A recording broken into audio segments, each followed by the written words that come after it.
El martirio, como que es la prueba máxima, la más heroica y químicamente pura de amor a Dios sumamente amado, no es que borre todo lo anterior, ni que sea un antes ni un después, sino que constituye un unicum.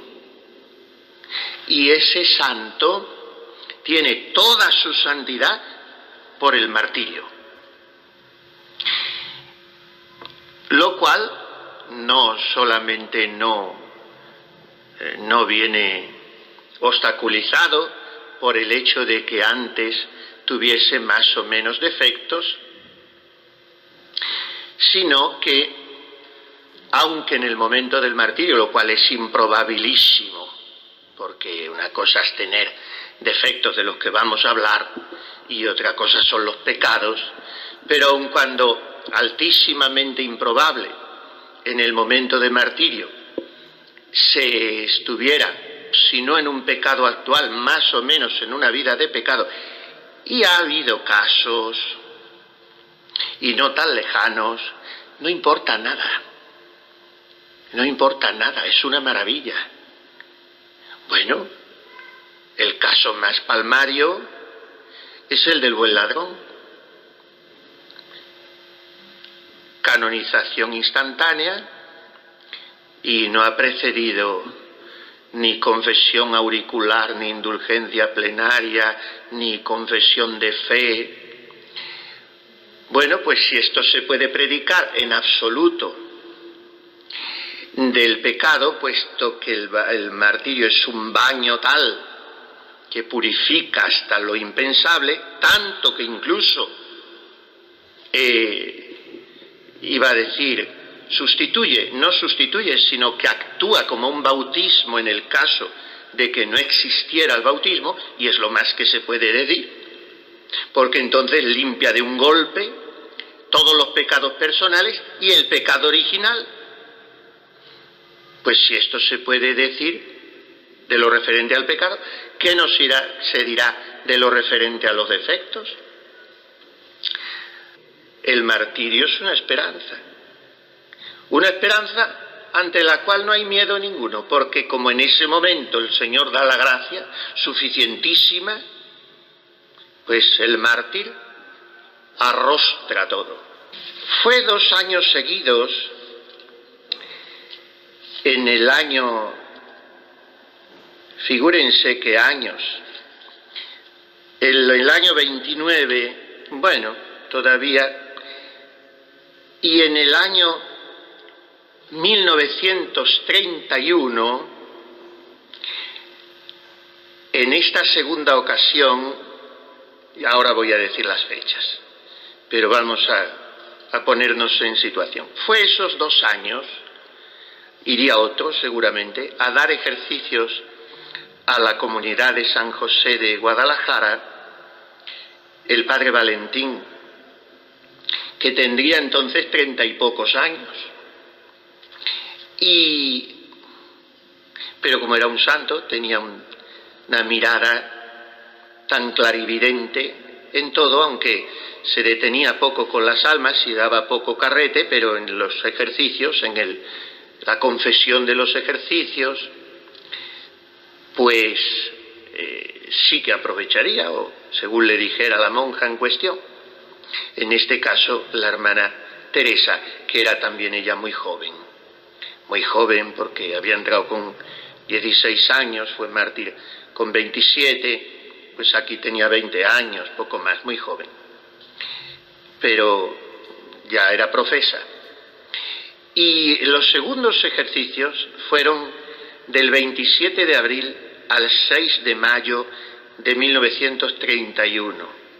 Tengamos presente que el 14 de abril fue la proclamación de la funestísima Segunda República, y antes de un mes, el 11 de mayo, la quema de conventos.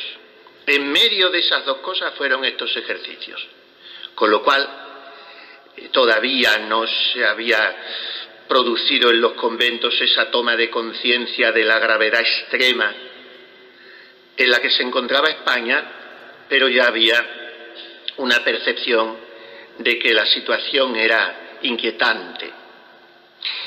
Y en los primeros ejercicios,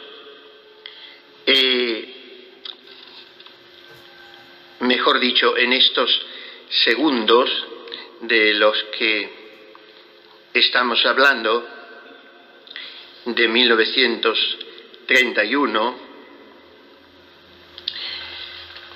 escribe la hermana Teresa del Niño Jesús: después de la confesión anual, me dijo el Padre, entre otras cosas: lo que predomina en el espíritu de vuestra caridad es la CA. Nadie sabemos lo que es. CA, la curiosidad, la que pega que sea la curiosidad por lo que viene después. Está su espíritu bastante vacío de Dios, y por eso busca naderías que no son nada, pero que la impiden y no la dejan caminar en la perfección. Y de ahí nacen esas otras faltas, porque como no se niega en ese deseo de saber y enterarse de cosas inútiles, ocupa su alma en las criaturas y la deja vacía de Dios. Falta en la presencia de Dios. ¿Y cómo quiere después tener oración? Es imposible. Por eso debe hacer un propósito firmísimo de negarse a todo aquello que no le interesa, a oír, a ver, a saber lo que a Dios no le acerque. Deje a su alma vacía de todo y que ese vacío lo llene Dios. Vénzase, vénzase, que le interesa mucho, porque si no, nunca hará nada. Para esto, continua presencia de Dios. Y después tiene que oponerse resueltamente a esa otra tendencia que predomina en vuestra caridad y que nace de la anterior, o sea, a detenerse demasiado en las criaturas, de donde le nacen las simpatías y las antipatías, a las que tiene que oponerse espiritualizando más las cosas y pasando de todas ellas a Dios. Si no se determina con todas las veras de su corazón a renunciarse en todo esto por amor de Dios, queriendo que solo Dios la ocupe, créame que nunca dará un paso en la perfección. Al contrario, irá perdiendo y se expondrá a mayores caídas. Es una pena grande que después de dejarlo más, por no negarnos en estas niñerías, nos estemos paralizando en el camino de la santidad, estando llamados a la unión con Dios. Miren, esta hermana, con todos los defectos que estamos viendo, la pobre pues será humilde, porque esta colección de zurriagazos, dejarlos por escrito para ella misma, como quien tiene una grabadora, porque parece que estamos oyendo al Padre Valentín, pero es ella la que está escribiendo. Créame, vuestra caridad lo escribe con todas las letras, no escribe como cualquiera haríamos, yo por lo menos, pues esta idea, la otra, lo que me han dicho, sino ella reelabora el discurso que le había echado, la exhortación que en la confesión le había echado el Padre Valentín. De manera que tiene 3 defectos que en realidad se reducen a uno: a no vivir el consejo de la Santa Madre en el camino de perfección, desasimiento de todo lo criado. Y las 3 consecuencias son curiosidad, creo que será eso porque se desprende de lo que explica después, aunque ella es lo único que pone cifradamente. Curiosidad, falta de presencia de Dios y visión humanoide de la vida, sin visión de fe, sin visión sobrenatural, deteniéndose en las criaturas y por lo tanto cayendo en la acepción de personas, que es algo que no condice con Dios, que no es aceptador de personas, y dejando que sea el natural el que se imponga en nuestras relaciones, pues este me cae bien, el otro me cae mal y aquí me detengo más, sonrío y aquí no. Y esta chica, esta mujer, esta joven monja, tenía esos defectos. además de otros que provenían de ciertas condiciones temperamentales de ella o de ciertas cualidades, porque era muy viva de carácter, era inteligente, rápida, música, no tanto como ella creía, porque alguna vez dijo en recreación, nosotras las músicas, y una monja tiene que saber mucha música para decir eso y aún sabiéndola no decirlo, pero las monjas pues suelen saber la música que saben para defenderse y eso no da de sí para decir nosotras las músicas. Y entonces esto de la música hacía sufrir con ello también. En fin, hay bastantes cosas que son comprensibles en una vida de comunidad entre personas humanas que no son ángeles. Son cosas comprensibles, pero son cosas que una carmelita perfecta va dejando de tener cada vez más. Hay que ser indulgentes también. Si Teresita en vez de 27 años hubiera vivido 87, pues en los 7 últimos hubiera dejado de tener todo eso. Bien, pues el silencio era un punto también en el que tenía que luchar constantemente, como todas las monjas, la mortificación de los sentidos, la caridad fraterna y al mismo tiempo pues vivía, como también viven las monjas, más o menos entregada a su comunidad y dispuesta a lo que la obediencia le encomendase, muy movida por el celo de las almas, de los sacerdotes, de los pecadores, y muy mortificada en la mortificación interior, lucharía, pero en la mortificación aflictiva, un día se queda en la celda rendida por la noche, dormida, sentada en el suelo, con la disciplina en la mano porque la iba a tomar y la venció el sueño, y otro día en el coro porque estaba haciendo la hora santa también la venció el sueño.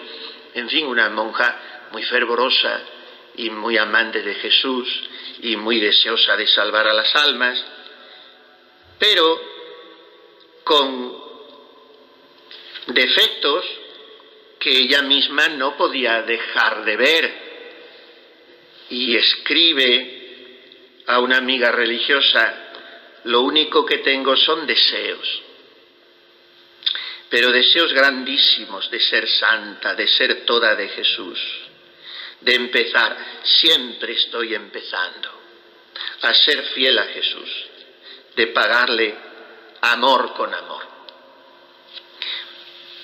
Por otra parte, una actitud muy agradable al Señor y a la Santa Madre.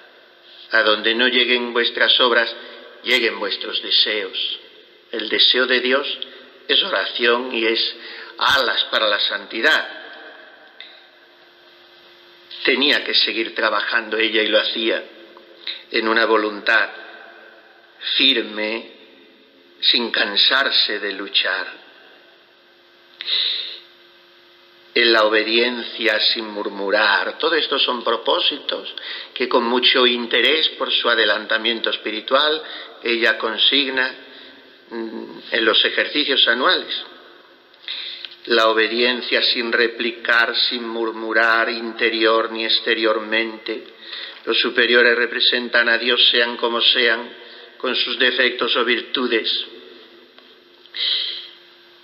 En fin, he visto en el examen que he retrocedido otra vez y así vuelvo a proponer con todo mi corazón para este mes el recogimiento interior, cortando todo pensamiento inútil, sin descansar ni desanimarme hasta conseguir lo que pretendo.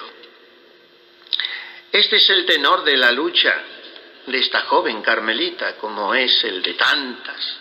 Seguir luchando, confiar en Dios, no desanimarse, pero constatar un día y otro defectos que algunos no terminarán de ser vencidos nunca porque son temperamentales y otros son producto de la insuficiente generosidad o fidelidad con el Señor o docilidad al superior a la hora de dejarse formar.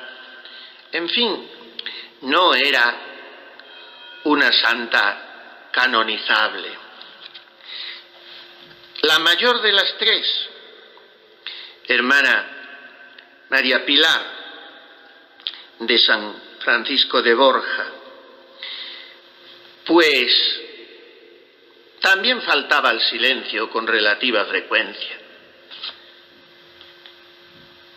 Lo dicen incluso las que declaran en los procesos, habían convivido con ellas, después lo suavizan. El de regla lo observaba bien, pero entre día, pues es que el silencio entre día requiere una exquisitez en la fidelidad. Y pues esta ya tenía 58 años cuando fue mártir, pero pues tenía también defectos. No el defecto que señalan otras declarantes de que se equivocaba en el oficio divino y besaba el suelo, eso es toda la vida, eso no hay que reputarlo como defecto, pero en fin, algún descuido en el trato con alguna religiosa, compañera de oficio, pues es muy doloroso eso y hace sufrir en una vida muy encerrada, y porque hay que suavizarlo todo con la dulzura, con la indulgencia, con la sonrisa, con el callar, con el no imponerse. Pues eran cosas que todavía a sus 58 años no tenía tampoco superadas del todo la beata María Pilar.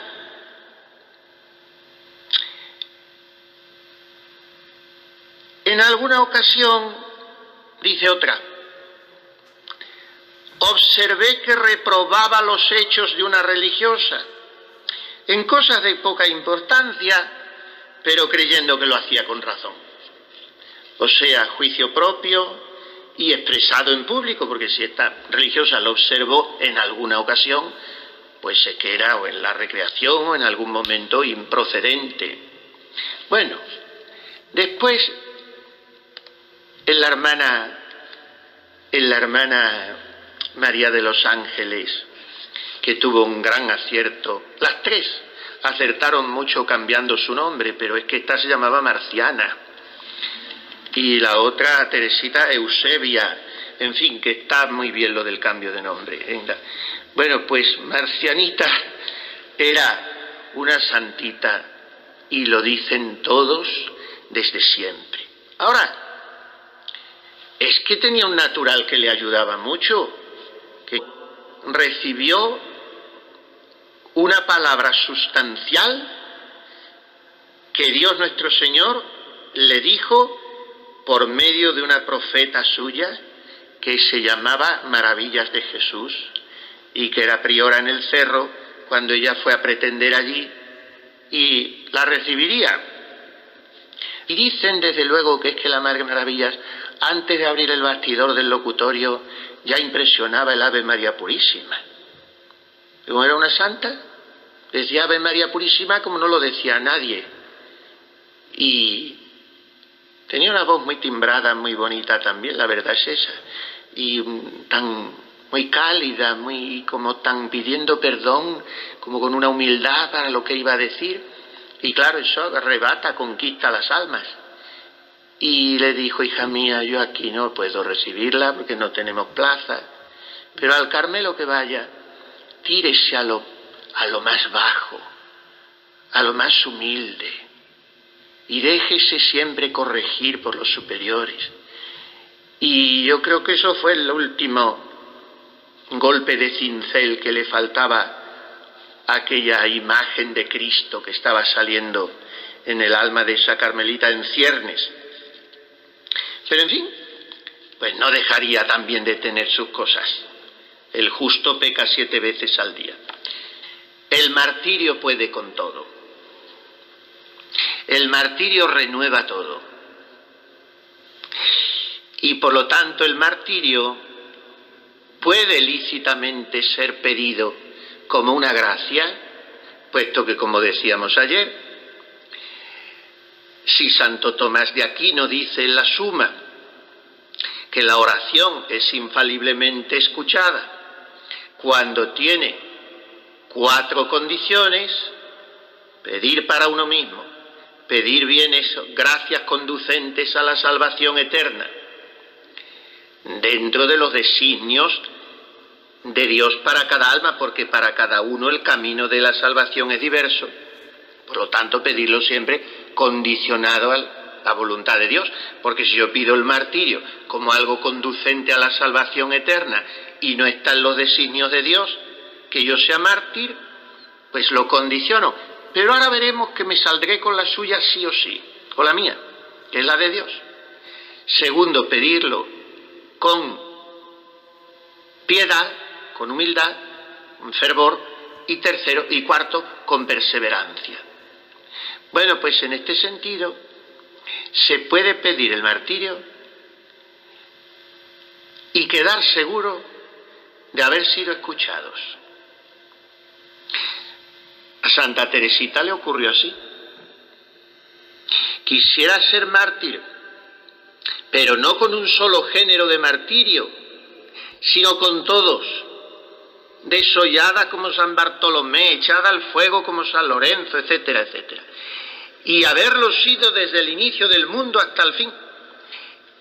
Y ella dice en el acto de ofrenda al amor misericordioso, al principio, citando una frase casi literalmente del Santo Padre en una carta a una monja, me parece que de Córdoba, que Dios no inspira deseos irrealizables y que cuanto más queréis dar, Señor, tanto más hacéis desear.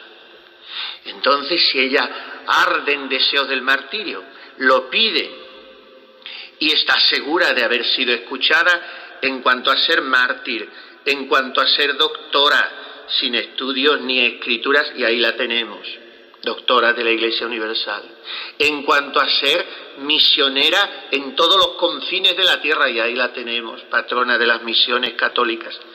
Pues lo mismo que vemos realizado de una manera oficial sus deseos de ser doctora, de ser evangelizadora, misionera, es muy legítimo ver realizado su deseo de ser mártir. Lo que pasa es que no, la liturgia no va a decir Santa Teresita virgen y mártir, porque no murió mártir.